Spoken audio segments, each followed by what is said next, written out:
17 वर्ष चाकरी कलु गवर्नमेंट चाकरी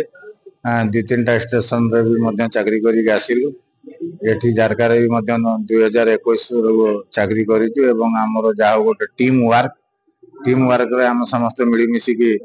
भल काम करिछु एवं सार मानकर हमकु सदा बेले सहायक रही जो सन्देह होले भी हम सार मान को डाकी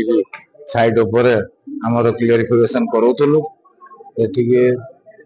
वर्तमान आज आम विदाय अवसर नेलु चाकरी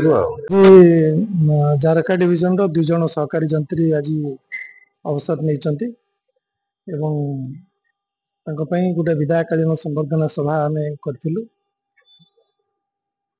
जेहेतु चाकरी पीरियड रे बहुत किसी जारका अंचल जाजपुर जिला बहुत किसी भल कम कर